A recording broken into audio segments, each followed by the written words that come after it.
So welcome everyone. Thanks for taking time out of your Saturday afternoon to join us. I'd like to thank you for showing up on behalf of the ViraCore team. We're going to talk about acute GVHD biomarkers this afternoon and specifically focusing on the MAGIC algorithm probability test as a guide to treatment. So I'm Steve Kleibacher, VP of R&D at ViraCore. I'm just going to have a very brief introduction to set the stage. I think most people in this room are experts in this field, but just getting us all on the same page may be useful. As you know, acute GVHD is one of the major causes of non-relapse mortality following allogeneic HCT.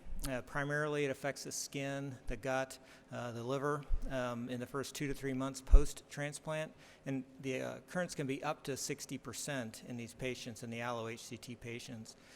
Most importantly, this is a limitation to the more widespread use of allo-HCT. So the diagnosis of acute GVHD often relies on the presence of clinical signs in one or more of the main target organs, and this is often confirmed by biopsy, confirmed by biopsy of the involved organs, but that, as you know, is a challenging method. It's subjective, and it does have some bias there and can be inconclusive. In addition, the symptoms are often nonspecific and can be confused with other common etiologies.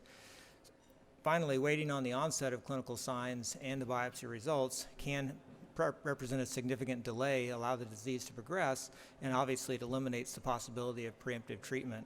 So this has led for the search for better diagnostics, and this is really focused on biomarkers for a long time.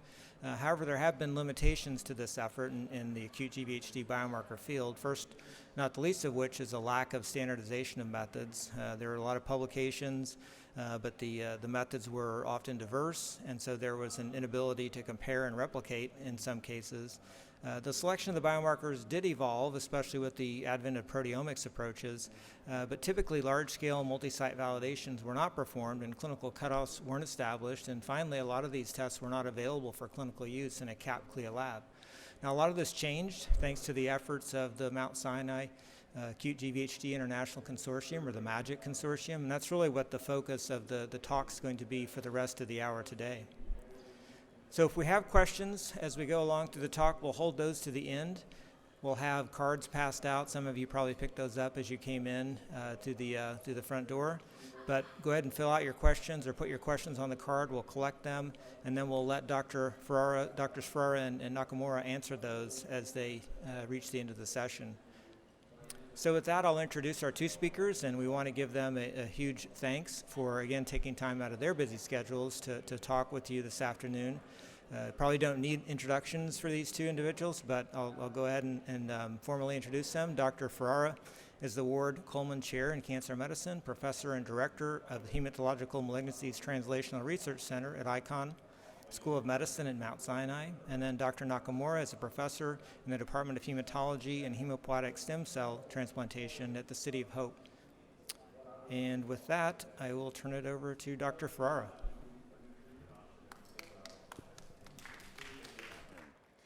So if you were paying attention over the last couple of days to the GVHD sessions, in particular the plenary session that we had this morning, you will know that the entire session was essentially devoted to graft versus host disease in the GI tract.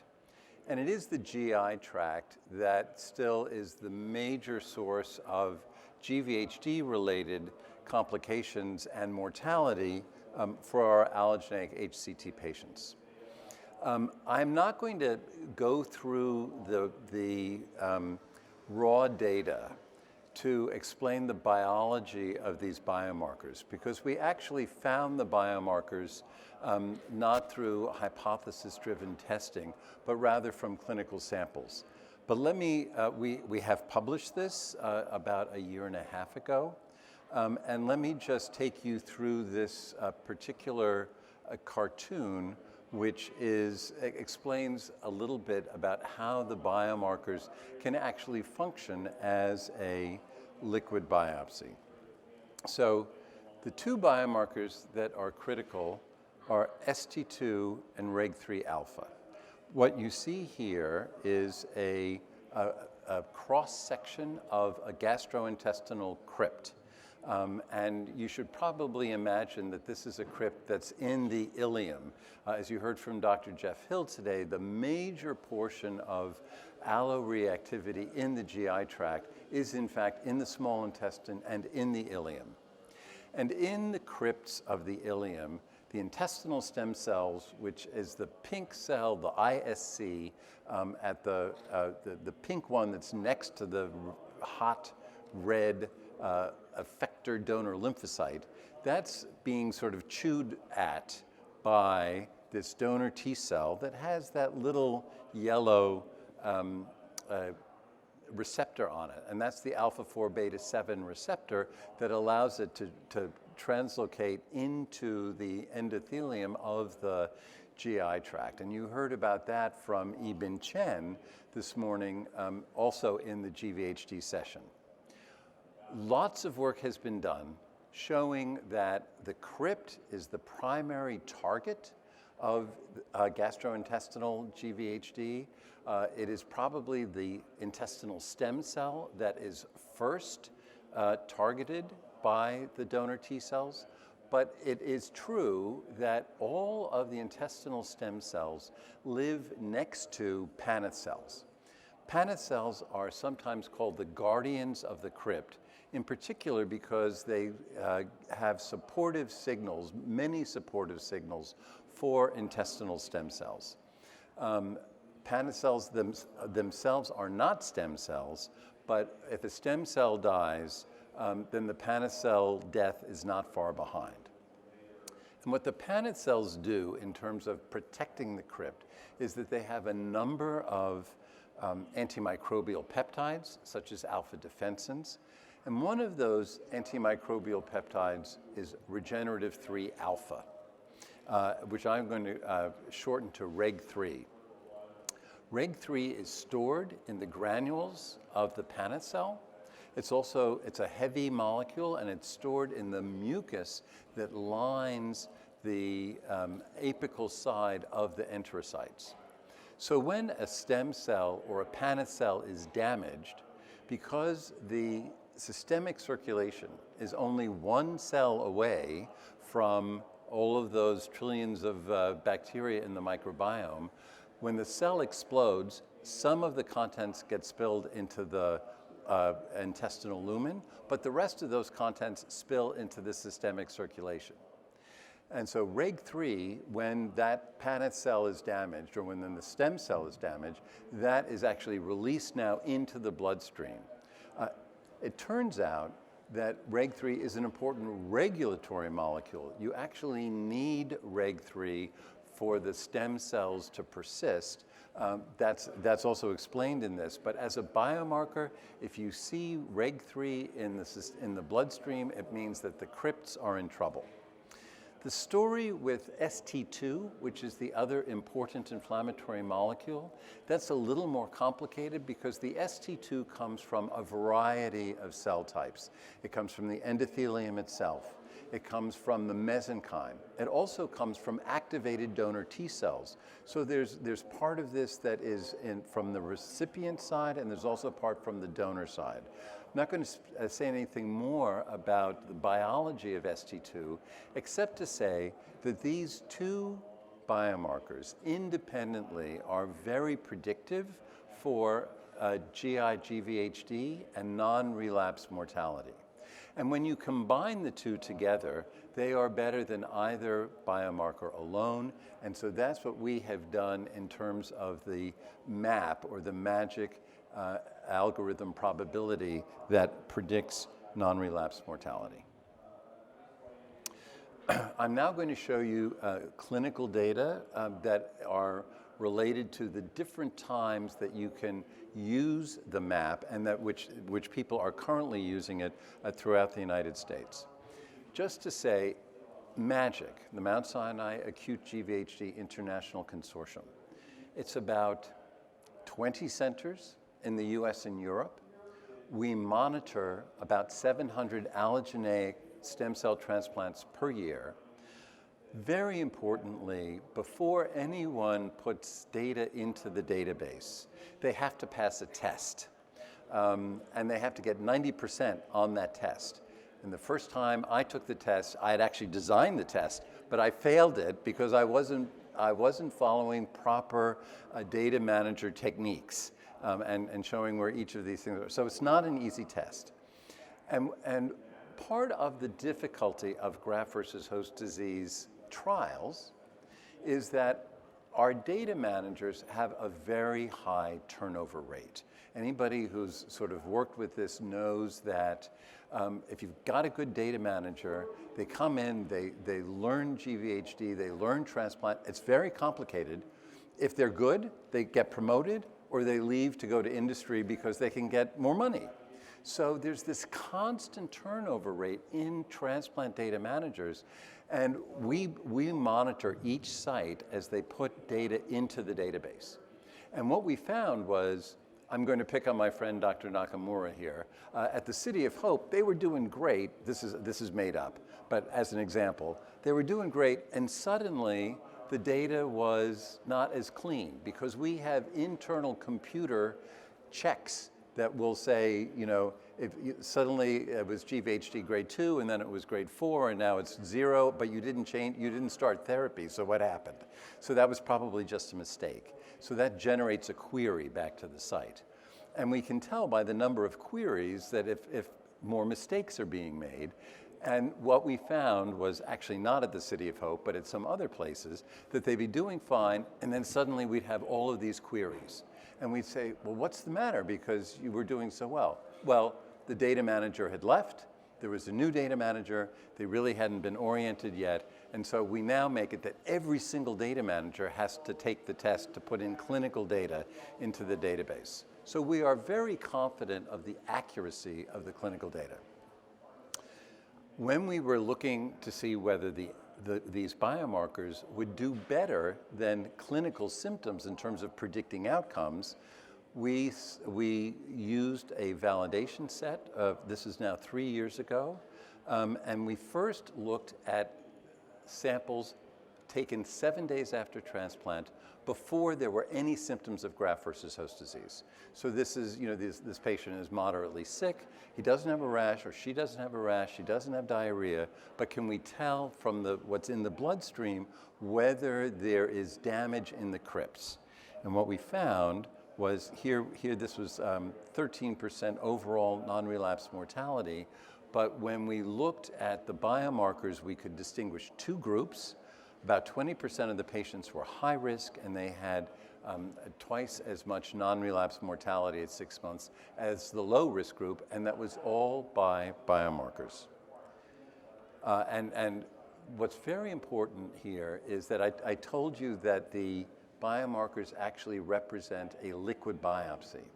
So these biomarkers don't represent the strength of the graft versus host reaction, but it's rather the damage to the GI tract that it's actually looking at. Because you can have a strong graft versus host reaction, for example, in let's say secondary lymphoid organs, but if it hasn't damaged the crypts, you won't see it in these biomarkers. People have often asked whether these biomarkers work as well in related donors versus unrelated donors, or young patients versus old patients. Here's some of the data from that paper, in which you can see that in the related donors, we also had a high-risk group, but here it was only 13%, and yet it was about 40% non-relapse mortality. In the unrelated donor group, which you would think would be at higher risk for graft versus host disease, it also had about a threefold increase in non-relapse mortality, but the proportion of patients is higher. It was 23% in the unrelated donor group versus 13% in the related donors. And we have identical results for HLA mismatch and conditioning intensity. So the biomarkers, wherever you started pre-transplant, the biomarkers are measuring damage from GVHD in the crypts. The endpoint for all of these studies was initially non-relapse mortality. But the majority of non-relapse mortality is from a graft versus host disease in the GI tract. So what you can see here is that low-risk patients only had an 8% incidence of GI stage 3 or 4 GVHD, whereas the high-risk patients had more than double that. And the GVHD-related mortality for the low-risk group was 34% and was almost 60% for the high-risk group. So again, these biomarkers are essentially here because this was before the onset of disease. It's actually a predictive biomarker, and it's a risk biomarker. This patient is at risk even though they don't have the disease yet. So for this kind of case, for this kind of test, here's the case. It's day 12. This patient has, after transplant, but there are no GVHD symptoms. So this is a kind of composite case here. It's a 33-year-old female. She's got FLT3 positive AML in second remission. She receives an unrelated donor transplant using flu-bu4 conditioning. She receives TAC methotrexate GVHD prophylaxis, and her early transplant course is uneventful until about day 12. She's now febrile to 102 at 3 times, but she has no rash, she has no diarrhea, and her bilirubin is 1.6. So the question is this engraftment syndrome or is this early GVH? And in this case, her ST2 was only moderately elevated. The reg3 was at the lower limit of normal, so that's the old term for the map is p hat, so that's a 0.072 or low risk. Now, if you send your test to Viracor, it comes back in a sheet that looks like this. The red and the orange are not on the sheet that you will see. I have highlighted those just to orient you. And what you see is that at the top it says the acute GVHD pre-symptomatic algorithm. So you check that off when you send the test. And then here's what you see. The test itself gives you a 0.072. And then they describe what that means. And in this case, for the pre-symptomatic test, greater than 0.160 is high risk for severe GVHD and NRM. Less than or equal to 0.16 is low risk. So she had these fevers, you were worried about her, you sent it off, she's low risk. You would not do anything differently for that patient.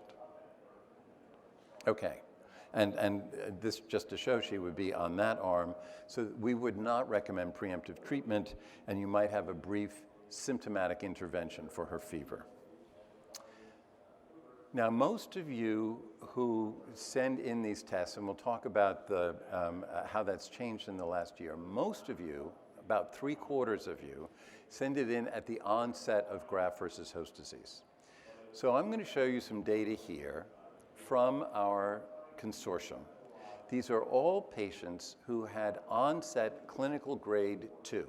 So it's an extensive skin rash, or it's a little bit of diarrhea, or mild bilirubin elevation. This is 252 patients, but there's no severe GVHD in this group, it's just grade 2.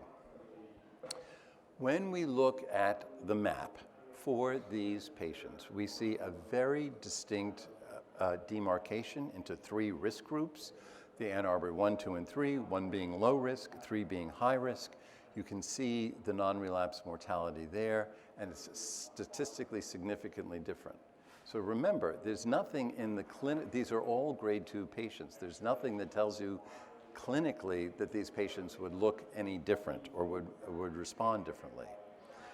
As you would expect, the grade 1 patients have only a 20% incidence of resistance to steroid treatment in the first 28 days, whereas the grade 3 patients have about 50% resistance. So that correlates with what you would expect, given the GVHD that's going to occur.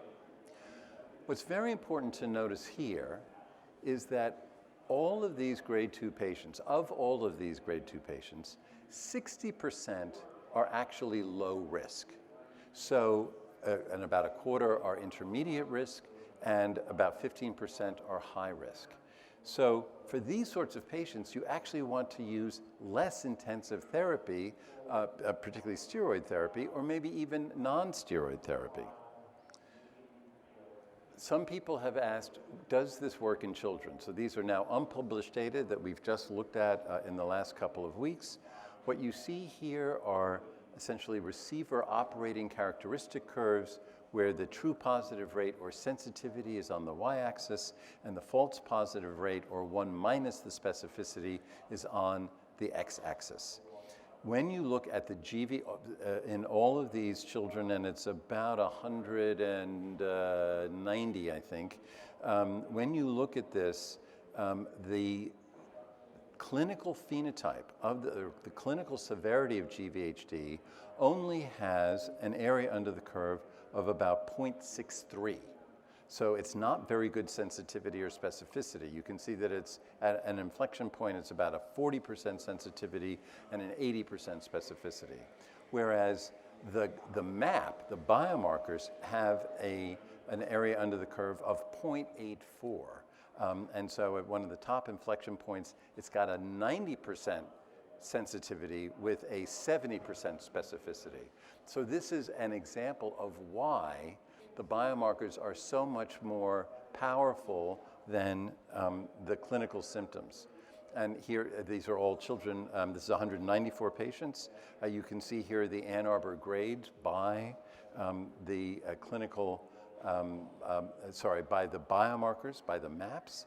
And this is even true for patients who are less than 12 years of age. So I've mentioned before that it works well in children. This is now, with a larger data set, this is an example of how well it works. So you can have confidence that if you are sending this, these tests for a young patient, that it will work well. Just also to say that the biomarkers are more sensitive and specific than the clinical response. Here in 103 patients, you can see that the biomarkers, if they're high risk, even in responders, they've got a much higher non-relapse mortality. And in the non-responders, whom you would expect to not do well, if they've got low biomarkers, they actually do quite well. So this is an example of both more sensitive and more specific and better than the clinical response. Or you can actually divide each of these groups into two separate areas. So let's go back to our patient for a second. And this is now our 33-year-old female who had low risk on day plus 12. She engrafts, she's discharged on day 17. First clinic visit is fine, but then on day 29, she's got an itchy rash that's 80% of her body surface. She's got 2 episodes of diarrhea, and her bilirubin is 1.7. That's a stage 3 skin, 0 for lower GI because it's less than 500 cc's, because 1 episode of diarrhea is about 200 cc's, and also stage 0 liver. So she's got acute graft versus host disease grade 2. You send off the biomarkers and you get moderately elevated ST2 at 50,000 picograms. That's a mid-range, but her reg 3 is again at baseline. It's a lower limit of detection. She has a map of 0.119 or AA1. So now if you sent this to ViraCore, at the top you see it's acute GVHD symptomatic onset algorithm, and you see the result there of 0.119, and then I've highlighted for you here that it's less than 0.14, so it's low risk of severe GVHD and NRM. So given what I showed you before from that group of patients, she would be on the blue curve. She's very likely to respond to steroids. For this kind of patient, we would want less aggressive immunosuppression, and in fact, we currently have a phase 2 trial of non-steroid treatment, which is itacitinib monotherapy for such a patient. Let's come back to her. She has exactly the same clinical presentation, so nothing has changed. Now you're going to send off the biomarkers and you're going to get a different result. Here, the ST2 is also moderately elevated, but it's the reg 3 that instead of a baseline is now at 653 nanograms per ml. That gives her a map of 0.317 or an Ann Arbor 3. So this is how her result would look. You can see the 0.317, and I've highlighted for you that it's greater than 0.29, so she's at high risk for severe GVHD. She's got a 40% non-relapse mortality risk. She is as likely as not going to be unresponsive to steroids. So she, from the onset, would need more aggressive immunosuppression. We have a phase 2 trial, which you actually heard about this morning from Dr. Chen of natalizumab and steroids. But even if you don't have a clinical trial, you should consider adding a second agent for this patient early at the time of onset when you get this kind of result back, because she is not likely to respond to steroids alone. If you do a biomarker test after treatment with steroids, they still help you. So these are data that we published now 2 years ago, where you can see for patients who have steroid-resistant graft versus host disease, so this is 1 week after treatment, the area under the curve for the biomarkers is still over 80, it's 0.82, whereas the early clinical response or even the Minnesota risk only gives you in the mid to high 60s in terms of C statistic or area under the curve. So with the biomarkers, you have a 74% sensitivity and an 83% specificity. So from these data that were published in Blood, you can see that in this group of 68 patients, they overall had a 40% NRM and about a 60% overall survival. These were steroid GVHD patients that were steroid resistant. But when you put the biomarkers in there, you see enormous differences between low risk and high risk, with actually the majority of patients, 70% of these patients, were low risk despite their appearing to be non-responders. So they're actually not non-responders, they're slow responders. You just haven't seen the response yet at day 7, and that's how this test can help you, even in, particularly in patients who don't seem to be responding optimally to therapy. So, back to our patient. We now have given her the high MAP or the high p-hat at onset. She goes on to the trial. She comes back 8 days later. She's still got a skin rash. It's a little bit less intense, but it's still there. It's still visible. And it's 70% of her body surface. She's got 1 loose stool, but she had 2 loose stools before. So she's still at stage 0 for GI, and her bilirubin hasn't changed. So technically speaking, she's a non-response. She has not had a response of her GVHD 8 days later. Well, has she gotten any better? She went on to this trial because of the biomarkers.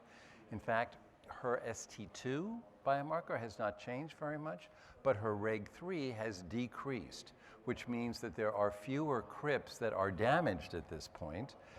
She now has a p-hat of 0.229, so that's low risk after treatment. This is what her result would look like if you sent it to Viracor. And so because she's now less than that 0.29 cutoff, she's at low risk. She's only got a 20% non-relapse mortality rate and with 80% overall survival. For her, we would suggest that she continue on the trial and that you not add additional immunosuppression, because her crypts, her GI tract is actually healing and is getting better, which you can see by the biomarkers. Okay, so to conclude, these 2 biomarkers, reg3 and ST2, are released into the blood from a damaged intestinal epithelium. The MAP, or magic algorithm probability, calculates the NRM for that patient using their concentrations and represents a liquid biopsy of the small intestine. By the way, particularly the ileum. The ileum is the place in the intestine that is richest in Paneth cells.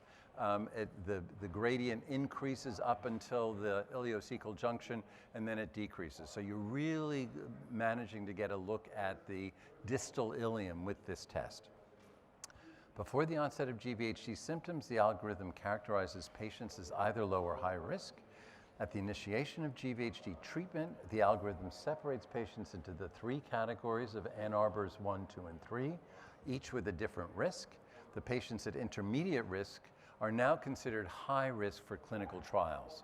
So, and what I haven't told you is when we first started that natalizumab trial, it was only available for patients with Ann Arbor 3s. Once we found out that natalizumab was in fact safe in those patients, we are now including intermediate Ann Arbor 2 patients as well as Ann Arbor 3 patients. After GVHD treatment, the map categorizes patients as either low or high risk, and the map is more accurate than clinical symptom severity at every time point tested and can guide treatment. So I'm now going to hand it over to Dr. Nakamura, who's going to tell you a little bit about how they have used the test at the City of Hope. He's a professor and head of the hematopoietic cell transplantation program at the City of Hope. So you heard about the performance data, very beautiful sort of a set of the data experience from this MAGIC consortium in research. What is true in New York City may or may not be true in Los Angeles, and we have a few cases to share with you. So the first case I wanted to present is a 23-year-old female with a diagnosis of aplastic anemia, receiving a stem cell transplant, a bone marrow transplant from 10 out of 10 matched unrelated donor with our usual conditioning, fludarabine ATG, cyclophosphamide, and the low-dose TBI, tacrolimus methotrexate. Now, she did engraft well, and she was safely discharged after 3 weeks or so. And yet, after being home, coming to clinic, she was having intermittent nausea, vomiting, poor appetite. She wasn't losing weight. She was able to take all the pills prescribed.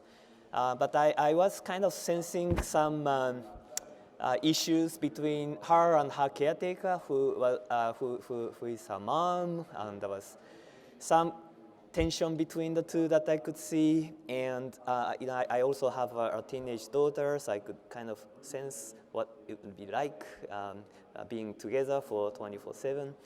And then, I was wondering what to do with this, right? We give some supportive medicine, not quite improving. And then a week or two later, she shows up to clinic in skin rash, which wasn't quite a typical rash that I see as a GVHD. It's more like maybe more towards folliculitis or some acne type pictures. And that's when I felt maybe I have to make some action here, that it can't really wait long. I offered her treatments. I knew what would do, what the systemic steroids would do to her psychologically, and she knew she had tough time with systemic steroids in the past. So we sent off the GVHD biomarkers. We do have participating on the clinical trials, as Dr. Ferrara described. And in that context, we had the biomarker came back as number 1, which is a low risk. That allowed us to taper systemic steroids very quickly. Now, I'm going to list a few sort of decision-making steps, or I would say struggles that I was having in the beginning, whether this is a GVHD or not. Similar to the situations with the engraftment syndrome, this biomarker is not necessarily developed or built as a diagnostic biomarker. It's a more or less a prognostic biomarker. But it does help in terms of what may come in the future. And for us, yes, I think we called it clinically GVHD, but given the low risk features, kind of reassured us to determine the actions that we were contemplating, such as skin biopsies, GI consult, endoscopy. Again, this is a very sort of nervous, anxious young lady that I personally wanted to avoid any sort of major invasive procedures that can freak her out. And I think the biomarker did kind of reassure me and the patient that maybe we can just stay on the course, minimize systemic interventions, keep closely monitoring.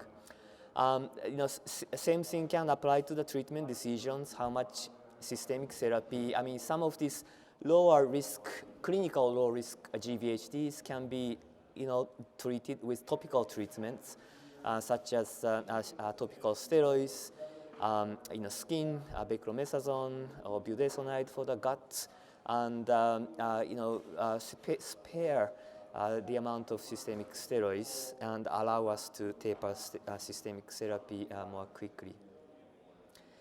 Now, the next case is a little more severe situations in 68-year-old male with a high-risk myelofibrosis who had unrelated donor stem cell transplant from a matched donor with our standard conditioning, semi-ablative fludarabine and melphalan with tacrolimus and sirolimus as our standard GVHD prophylaxis. The patient did have a sigmoid valvulus in the past and a surgery a few months prior to his transplants. Had the history of C. difficile infection. Now, in early post-transplant, the melphalan tends to cause regimen-related diarrhea. So as stably, he was having some ongoing diarrhea.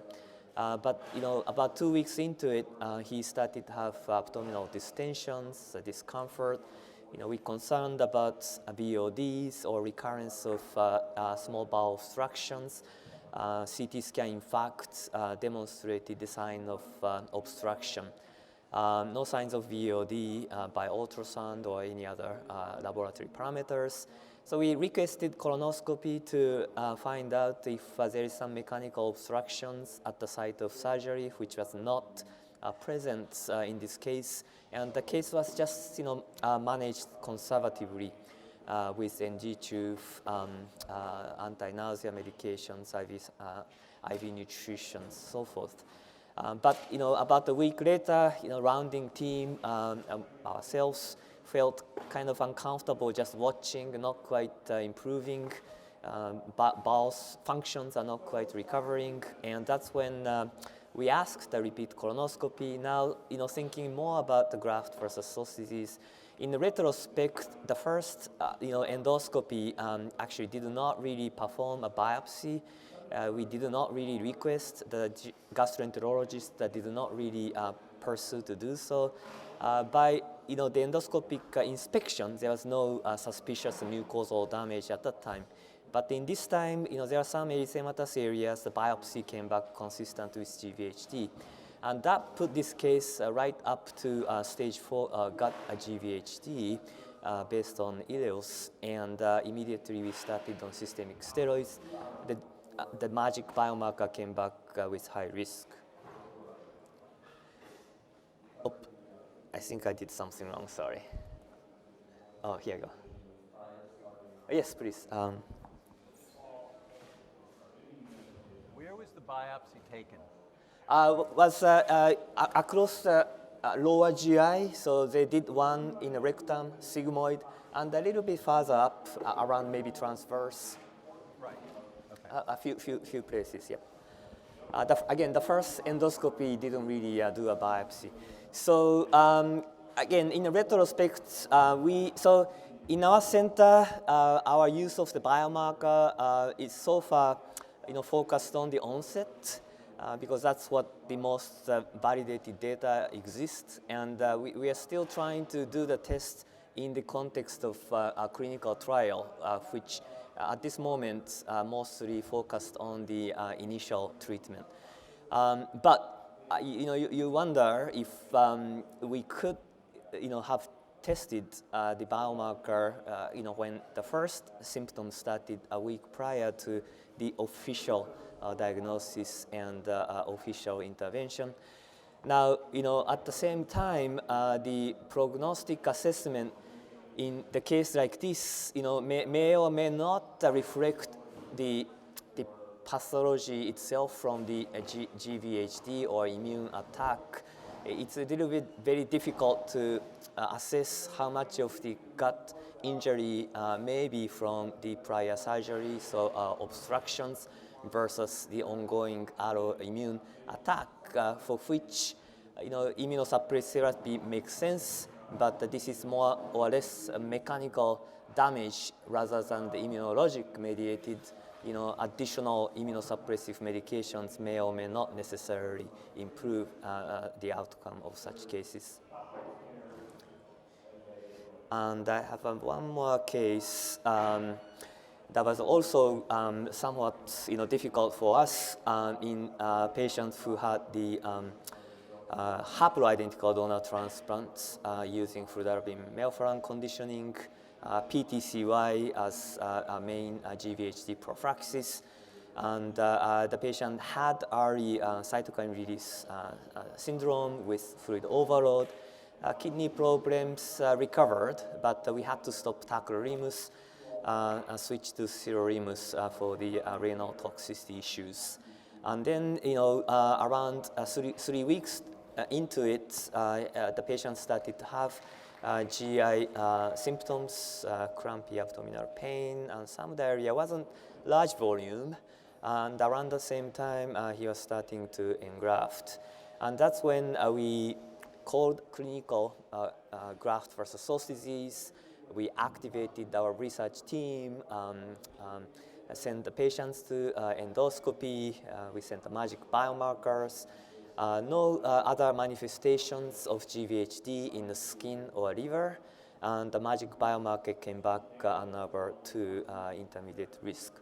Now, what was really confusing to us was the biopsy confirmed the presence of graft versus host disease, but in the esophagus, they found mucormycosis. Now, the primary physician was very correct in this case in that he was a bit reluctant to enroll these patients to clinical trials, which offers additional drug A to systemic steroids. As a transplant research director, I was trying to encourage the physician to enroll patients onto the study. But of course, having this fungal infection disqualified the case immediately, and the patient was started on Abelset. Now, it leaves us questions and dilemmas. We all share some of the cases like this, that the evolving GVHD symptoms, we always wonder early testing before we are quite ready to even start systemic steroid can help or may confuse us more. But again, I think accumulating data supports such information might be quite helpful as more or less preemptive intervention for evolving GVHD. The ANABA2, historically, it's associated with about 20-25% non-relapse mortality, which is not very good, but not as bad as ANABA3, which is associated with almost 50% of non-relapse mortality. Here again, the issue may be more than just immunologic GVHD, but the ongoing tissue infection might have contributed to the readout as well. And the treatment decision is always very difficult, and I think that we did cut down. We didn't use 2 milligram per kilogram of systemic steroids.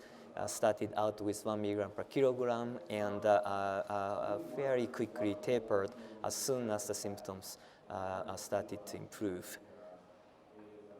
Okay, so these are the cases. My microphone as well, or not? Yes. Yes. Actually, mine is on. If you wanna. Okay. So Oh, we can talk. Yeah. I can sit, and maybe you can also comment on some of these. So one question. Actually, let me just. Somehow a slide was missing from the deck. There are now 50 centers in the U.S. that are sending their samples to Viracor for this. It started last year. It was about 20 to 30 per month. It's now about 80 to 90 per month. So we would expect this year about 1,000 patients will have been tested by these tests in the U.S. For their biomarkers. The one question was whether this was available in Europe. There is, at the moment, it is not commercially available, but we have set up a comparison laboratory in Germany, Dr. Ernst Haller in Regensburg, who's certainly getting ready to do it for clinical trials, and that may be able to be expanded for general clinical use. Someone has asked, two people asked, whether you can use the biomarkers for haploidentical transplants and after post-transplant cyclophosphamide. So the answer is yes. When we first published the algorithm in 2017, we did not have actually many patients who had haploidentical transplants. It was only about 10. So we couldn't really make any statement. But now, because we are monitoring 700 a year, we let the centers, including City of Hope, just tell us what they're doing. We have several hundred patients who have had post-transplant cyclophosphamide and who have had haploidentical transplant. The biomarkers work as well in those patients as in the other patients. There are fewer, in general, there are fewer patients after post-transplant Cytoxan that have high biomarkers, but there is definitely a minority population, probably 20 to 25% at the onset of GVHD, that are high risk. So yes, it does work after post-transplant Cytoxan. Someone has asked whether there are other diseases that increase reg3 alpha in the bloodstream. The answer is we haven't published this yet, but at Mount Sinai in New York, Dr. Crohn of Crohn's disease was actually described it about 100 years ago at Mount Sinai. And we've now looked at Crohn's disease patients, and the two biomarkers that are best to indicate mucosal healing in the crypt are CRP and reg3, those two. ST2, by the way, doesn't do it, but the reg3 does. Okay. So this is a question for you. How often would you recommend getting a biomarker if you're going to do a repeat test? So I do encourage looking into the biomarkers. I think the onset, I think quite helpful at this point. But the caution would be that you want to be sure, or you want to know ahead of time what you're gonna do with it. Because I mean, if you are not quite sure the next clinical actions, it can sometimes increase the confusions, questions even more. So that would be a caution, but I think again, I don't recommend everybody, but I think for those who have symptoms suspicious for GVHD or the confirmed GVHD, that you hope to optimize the efficacy of the GVHD treatments, or GVHD non-treatment, less treatments towards more personalized approach. I do personally think this is very helpful. If I may add a little more, so the encouragement is actually to participate in clinical trials, of course. That would more definitively answer what to do with the information. And because we have ongoing clinical trials, institutionally, we are not encouraging all the physicians to keep sending the tests. We're kind of restricting ourselves a little bit so that we can just focus on enrolling those patients onto clinical studies. So I would, of course, agree with patients going on to clinical trials. That's the best way to figure out how to use this. Our practice is to send them once a week if you are worried. So if you have a patient who, for example, at onset had Ann Arbor 1, you treat them with steroids and they've had a complete response, you may not want to treat that patient again. But if you've got someone who's had a partial response or who's still got skin disease, or someone who had high biomarkers to begin with, and you want to see how well they're healing, that would be a patient that we would recommend testing again. And we don't have any data more than once a week, but in our practice, we think that once a week would be plenty.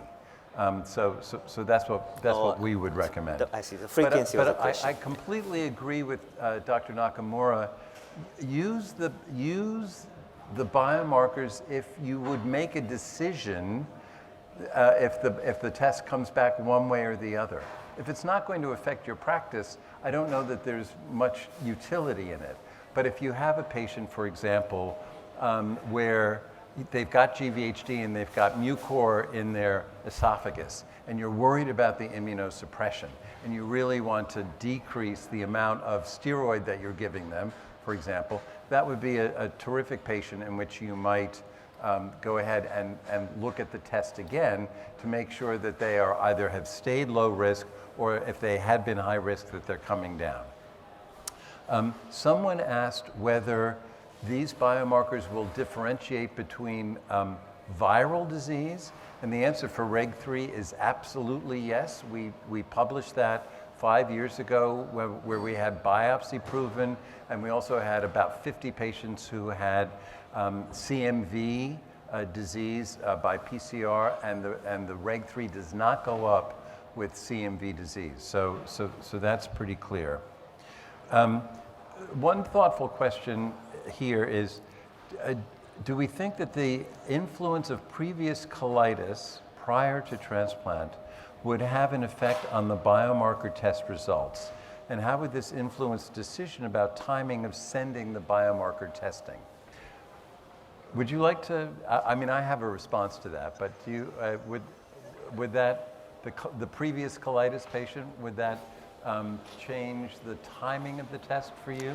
Okay, not really. Maybe if anything, maybe we might trigger the testing a little early on. Actually, those patients I feel have a little more, ongoing background problems that you may want to find some, baseline value where you are not necessarily directly linking to the GVHD itself per se. But I think those, high risk by the nature of, underlying illnesses, comorbidities, may be a good patients to screen frequently. But yes, I would agree. I would test that patient a little earlier, might even do it pre-symptomatic, or if there are non-specific GI symptoms, you really want to see, is there damage? If you went to Dr. Pavan Reddy's talk a couple days ago, the amount of resilience, if you will, or the ability of the GI tract to tolerate an immunologic insult probably has a great deal to do with the long-term outcome of GVHD in the GI tract. So if there's been previous colitis, and particularly if it hasn't totally healed, you might see that a milder graft versus host response could give you more disease in the GI tract. So that's a patient that I would probably look at earlier. 2 more questions and then we'll be done. This one says, I come from a T-cell depletion center with cord blood as an alternative donor.